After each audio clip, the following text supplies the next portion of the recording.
Hey traders, checking into the stock market today. Bulls continued to impress with their control. We had some wild end of the day action in the cannabis sector, and I'll show you how in the heat of the moment, I made a decision. It started to work well. I realized I was wrong and then got to the right side of things. I'll explain it inside. All right, before we hit the charts, last mention of our most recent free ebook, 7 Trading Sins to Overcome. Lamont breaks down what the sins are, why we keep making the same mistakes, understanding our own behavior, and some tips on how to overcome these trading sins. Check it out, link in the description and comments of the video. All right, there's a lot to talk about today.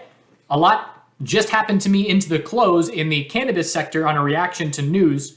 So we'll go over that at the end after our rundown here, but that's what I'm looking forward to talking about the most. So looking at the S&P 500, again, ever since this bounce started and ever since I went bullish a week ago, I've been standing here the last 4 days saying, all right, bears, show me. Show me I'm wrong. Show me that I'm overconfident as a bull and knock me down a peg or two. And they just don't. Every single scenario that I lay out, this would be ideal scenario for bulls. We keep getting it. So the most recent thing that we were looking at, okay, daily consolidation shaping up. Now we have to see, what do retracement sizes look like? How do bulls respond to first hourly oversold conditions? That's a key one. And what we're seeing is bulls significantly and aggressively buying dips.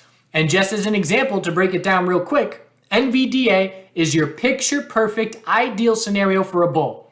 We start daily consolidation. We had notable weakness yesterday. We hit first hourly oversold conditions yesterday that marked our daily higher low. We confirmed the daily bull flag and continuation. Just a monster follow through move. And we zoom out and we look at the weekly move, and anybody that has been short NVDA for the last 3 months, nope, 2.5 months, is now underwater. The monthly time frame is seeing a very significant move. The monthly higher low is set.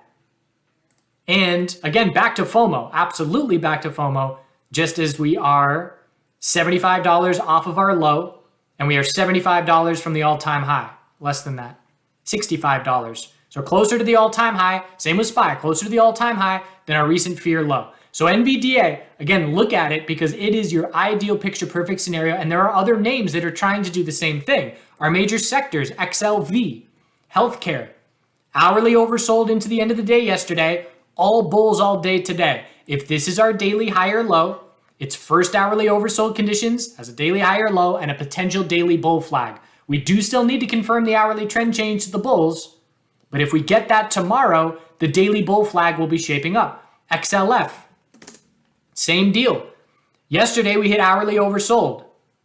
Today, into the close, we saw a solid bull move, and we have the bulls attempting to set the daily higher low and be a bull flag. If the inside bar today breaks bull tomorrow, the probability that it's a daily bull flag will increase. Amazon today was real weak. First thing this morning, the hourly RSI was very similar to NVDA in the sense that it got right down to maybe 31 at the low of the day. First thing, NVDA did the same thing yesterday.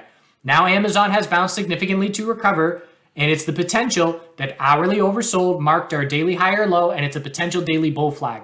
So those are just examples of, again, your ideal strongest trend are when 5-minute oversold conditions mark your hourly higher low, when your hourly oversold conditions mark your daily higher low, and when your daily oversold conditions mark your long-term time frame, maybe monthly higher low. But all we care about now is the hourly, and the names that hit it are doing exactly what bulls want to see.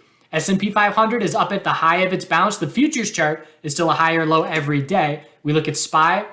And again, just thinking of the psychology, yesterday's candle closing at the low of the day traps more bears. Why? Because bears have more conviction. Okay, finally, we're getting daily consolidation. We finally close at the low of the day. We haven't seen that since the bounce started. And now anybody that went short yesterday looking for the daily consolidation is underwater. So again, it's just this very strong environment. SPY has not broken 450.58 yet, the official high of the bounce. We're over it after hours, but doesn't matter much to me. A solid green day, though, confirms that very brief consolidation into continuation, not even hitting hourly oversold. Similarly, getting real close. And again, when I'm looking at names that drop down to 31, 32, 33 RSI on the hourly or whatever time frame, I just imagine a store opening and you've got a queue, a line of people before the store opens. because people want to get there early. And if you're seeing the dip bottom before getting to hourly oversold conditions, that shows you that bulls aren't waiting for it to get oversold. They're stepping in and saying, well, forget it. I'll buy it at 33 RSI. I just want my piece. I don't want to wait, because if we don't get down to that oversold conditions, I don't want to be left without a position. So for me, it's just continuation of FOMO. And it's very notable in terms of strength. So SPY is testing the high. 456.70 is the next major level from there. Nasdaq, very significant move. And what happened this morning was, so yesterday we pulled back, and the setup for this morning is, okay, if bears are going to prove it, we have to confirm 4-hour downtrends. S&P 500 future chart dropped all day yesterday, but we did not confirm a 4-hour downtrend. Technically, we were still in an uptrend. So if we were going to see bears prove it, we started with a higher open pre-market. This is the attempt to confirm the 4-hour downtrend. So if we had broken the low of yesterday, it would have been a very different day, but bulls defended it. The low of today held the low of yesterday. Bulls said, nope, we're not going to confirm the 4-hour downtrend. We're going right back to the high. And the Nasdaq was very similar. Nasdaq double bottomed here. The low was 14,434, 14,427. And just to show how close that was, so again, it's just a bear break with absolutely zero follow through into a continuation move. Very powerful. QQQ, again, close at the low of the day, trapping a new little short-term round of bears. And here we are looking up at 366.81 as, actually we got to adjust for the dividend. It's 366.36 as the next major level from here. So I continually am shifting up my bullish probability needle that our bottom is set for a long time. And the other notable thing is that we're seeing over the last 3 or 4 days, every single day, the probability that May's FOMC is going to have a higher rate hike, it's increasing. Before Powell talked however many days ago, maybe 3 or 4 days ago, it was down at 48% for a 50 to 75 hike. Then it went up to 55, then 58. 64. I think we're up to 68 now. I haven't looked at it recently, but every day it's going up. And so if the market is not concerned about higher rates faster, what's going to derail this momentum? What's going to have us go back down to that fear low? Has to be something new, in my opinion. Has to be some kind of new headline, which can always happen, but in my opinion, we have shifted significantly enough that the burden is back on the bears on many names, if not most names. It's very notable. All-time highs are on the table. I mean, it's 6 days ago saying that, you sound like a fool, but after this move, it's just such a fast momentum shift and perception shift. So on a daily basis, again, I know that I am a biased bull at this point, and on a daily basis, I'm going to be looking, show me something, bears. Show me that I am wrong. Humble me. But that's what I have to see, because I am on Team Bull. So looking at NVDA, again, just a monster day today, up almost 10%. Hourly, we're going to be looking for a back burner on the 5-minute time frame. Next time we see 5-minute oversold conditions, we're scouting an hourly higher low. And if bulls are going to remain in complete control, 5-minute oversold will mark the hourly higher low and the uptrend will continue. That's a clue for us to determine, is this move continuing to have power behind it? Semiconductors as a whole were not nearly as strong as NVDA, but definitely a big red day. And how quickly that shifted. So some people would look back at the video yesterday where I highlighted clear bear correlation between the semiconductors and QQQ and say, oh, you were wrong. No, I wasn't wrong. We clearly had bearish correlation yesterday. And then today we had a massive bullish correlation. Correlations are constantly shifting. The stronger a correlation is, the more short-lived it is. I've watched NIO twice this week have an immensely strong bullish correlation to QQQ in the broader market for the morning and then give it up. And the second half of the day, it's then a bearish correlation. It shifts from one to the other within 1 day's time frame. So it was a very fast shift from bear with a close at the low of the day now to a monster bull flag with a close at the high of the day. But these are little observations that we got to stay on top of, especially in this extremely volatile market. This is SMH compared to QQQ, led the way up. They did the same thing for a few days. Much weaker than QQQ, much stronger. Just definitely their correlation is choppy, but it is a drastic shift over the last couple of days. So just like that, semiconductor bulls back and confident. AMD, very significant turnaround. So hourly bear flag confirmed, and AMD showing us notable weakness comparative to many other names, but completely shifting that momentum with NVDA, keeping the little daily higher low, and more importantly, breaking 117.70, 117.95.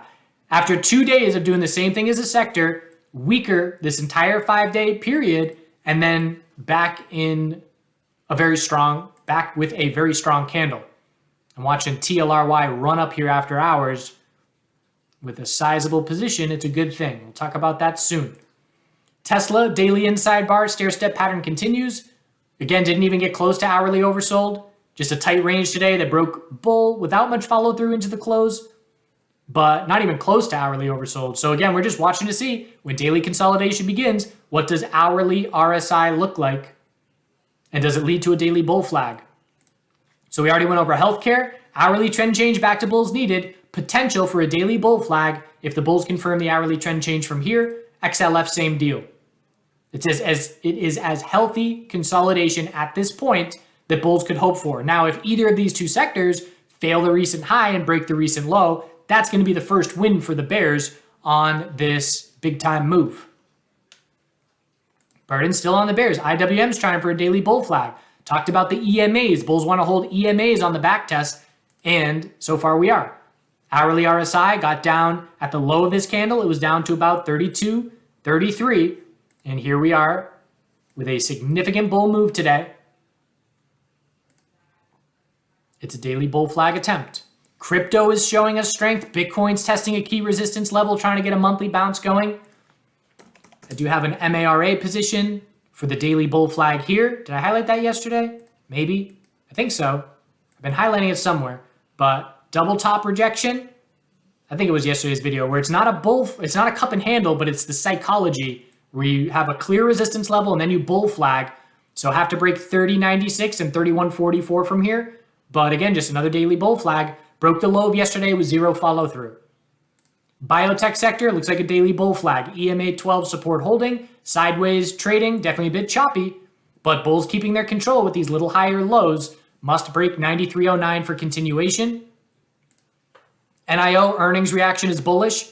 So I've lucked out again today in terms of my bearish exposure was SQQQ, not good because QQQ is very strong, but NIO.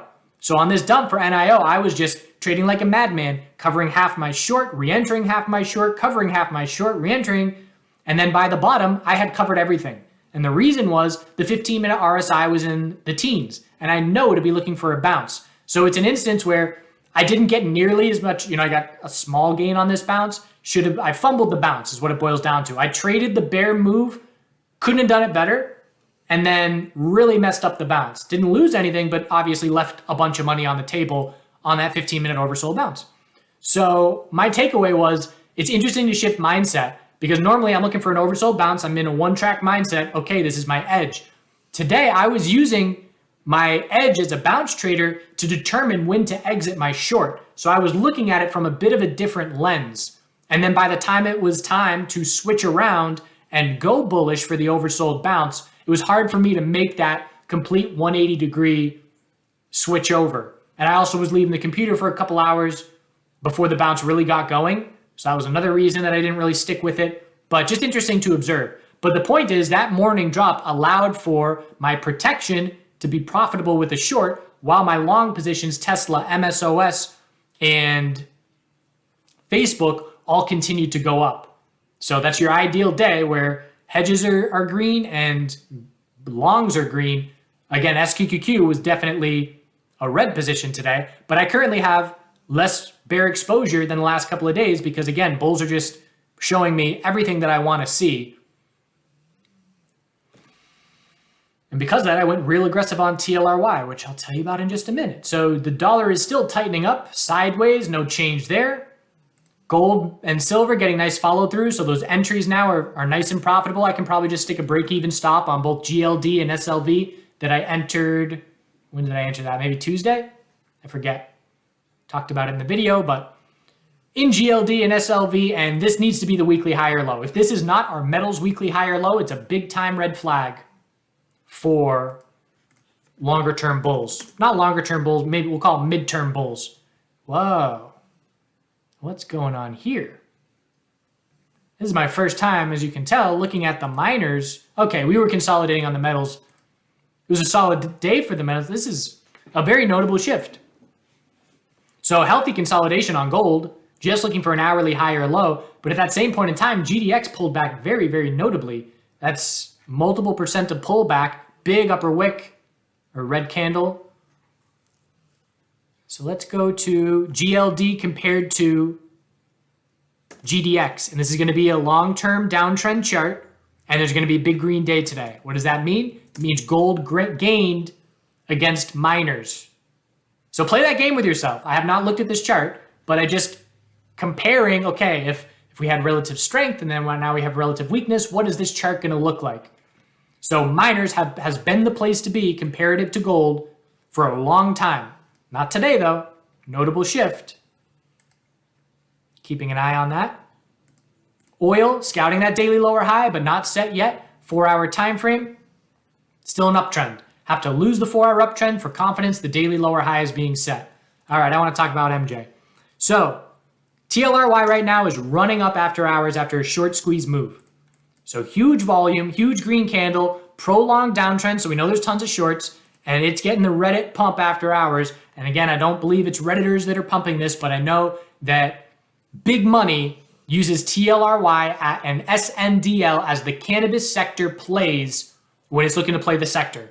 And today it's clearly TLRY, and it is running up massively after hours. So today there was a news headline that came out. And the news headline that came out, just want to get it word for word here, happened obviously when the volume spiked here, and it was federal marijuana legalization bill officially scheduled for House floor vote next week. All right, that's an attention grabber. Those of us in the sector know we've seen plenty of headlines like that. Doesn't really mean much big picture, but it gets some nice headlines. It gets attention. Maybe CNBC is going to talk about it. Maybe some articles are going to be put out, and it gets eyes on it. So we get a big volume spike. Canadian MJ always leads the way on these news spikes because it's traded on the higher exchanges, and this is where automated trading systems, bots and algos, and big money trade. They're trading the Nasdaq and the NYSE. So they're taking the Canadian names that are uplisted rather than the US MJ names, which are on the OTC and very illiquid. Again, me as one little individual, little baby fish, will trade way more dollar volume, market buying and selling on TLRY, which I cannot do on the US names because of their lack of liquidity. You can't trade the same position sizes. And I know I'm this, and there's traders out there that are doing 10 times what I'm doing. So if I can't do it, then a ton of professionals can't do it.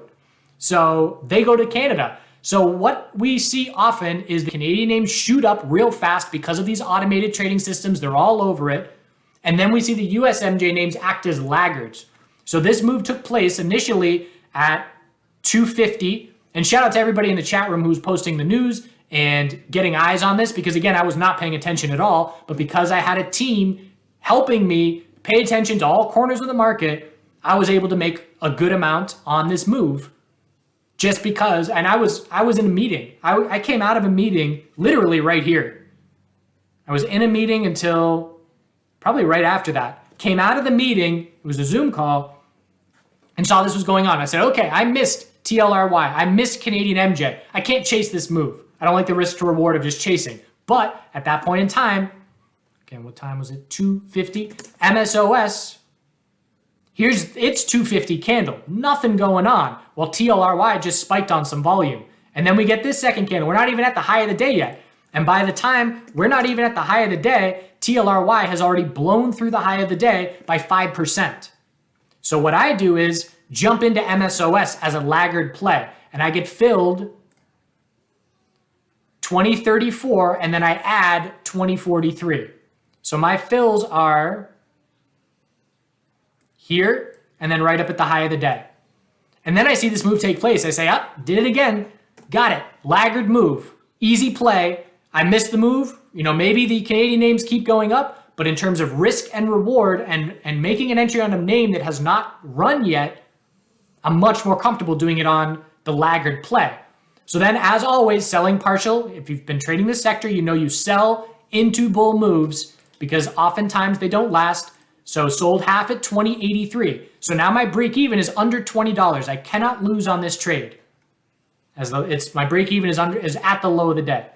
Then we start to see red flags. The size of this pullback is 4.5%. That is way too much retracement size. And while that's happening, other Canadian MJ names were pulling back a bit. TLRY was a 5-minute bull flag. And I'm just watching it and saying, okay, clearly the market is choosing TLRY to be this leader. It's up the biggest percentage move. It has the biggest volume. It's already a Reddit darling. It's got the social media attention there. So clearly I'm wrong because MSOS has given back too much of this move and TLRY hasn't given back anything and it's a bull flag. So I recognize I'm wrong. I made money, but I'm wrong. I sell the second half on MSOS as it fades back down close to where I entered. And I say, all right, forget you, USMJ. You just proved to me you're not the one to be watching. I'm watching TLRY. So I recognize this is a 5-minute bull flag. I say I want some action because if this is going to be a for real short squeeze, we're going to close at the high of the day and they're going to run it after hours. And then CNBC is going to maybe talk about it and help that short squeeze, maybe some articles, media coverage. So we then hit a low of 659. I'm still watching here. I see 659 break by a penny with zero follow through. I'm in. All right, that's exactly what a bull flag does. You break support with zero follow through. So I make my first entry. And again, normally you would think, oh, I missed this move, it's too late. But because the consolidation is taking place, I have levels to play off of. You know, I can make an entry and put my stop under 658 with a little wiggle room. Maybe I stop out at 654. But if I'm running on the way up and I make an entry, I have no level to play off of. So I make my first entry at 664 and my stop is 654. I'm risking 10 cents. I then average up multiple times. I have no problem averaging up if bulls continue to prove to me, yep, we got momentum. This is a short squeeze. So I then saw a big bid show up at 680. Big bid. It was 50,000 shares or something like that. And as soon as I see that, I say, that confirms to me, yep, big money is going for the short squeeze. So I buy, market buy, 682. I put my stop loss at 679.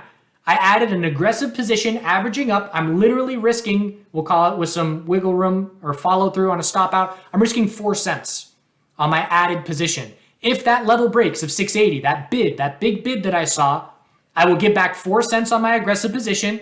And my position that at that point in time is up 16 cents will give back 4 cents. I'll still be green. So I went aggressive, risking some profits. From there, we never broke 680. Great, I'm in my aggressive position. And then at the end of the day, I really saw it. Like, okay, are you really going to close strong here? The bull volume was pouring in. I added again at 696 right into the close because I thought that the probability was high. We're going to see an after hours push here. GME just did it 2 days ago. TLRY just did it 2 days ago. It was almost like a test run 2 days ago where they did this. So I was confident that they're going to do it again. So I have now, that was a very large position size for me, going real aggressive. I have scaled out. I scaled out some in the 720s when this move started, and I'm going to swing some into tomorrow. But just an example of being wrong, choosing the wrong name, still making money, but wrong name, very clearly. Fixing it, and then going aggressive when the signs tell me to, and most notably averaging up, because there are traders I know that'll never average up, and I used to never average up. But if I'm looking to be aggressive, averaging up is the way to do it. And so that is something that I am getting better at as I go. So we'll see if CNBC is going to cover it. We'll see where we go from here. Everybody on the Canadian side is trying to gap up here. We're all over the high of the day. You just look at CGC, ACB. And again, the setup is, the headline doesn't matter to me. Do I think that this bill is going to legalize marijuana? No. But it's enough to get media's attention, and I know that there's a ton of shorts in this sector. Look at the candle from yesterday on CGC and TLRY. That's as bear as you can get. Gap up open. It's almost like, my mind is now, I'm putting on my tinfoil hat. It's almost like they did this pump on purpose to say, come get it, bears. I don't know if they knew the headline was coming. Come get it, bears. This is a gap up, easy short. So we gap up, bears pile in, we close at the low of the day, And then anybody, we double bottom at the low of yesterday by a penny. Every single name, every single person that shorted yesterday is a part of this short squeeze. It's almost like it was they did that. You know, if I'm trying to shape up a short squeeze, I would do that at the exact, it's genius. I would do it the exact same way. Gap up and give the bears the entire day, get them tomorrow. It's beautiful. So we'll see how it ends up. But just a really fun day, a fun day. Making money is definitely a part of the fun day, but overall, just the psychology of the day, it's just why we're in this game. Fun. All right, do good things. We'll check back in soon. I guess it's almost the weekend, huh? Check out the free ebook. You famous dog boy.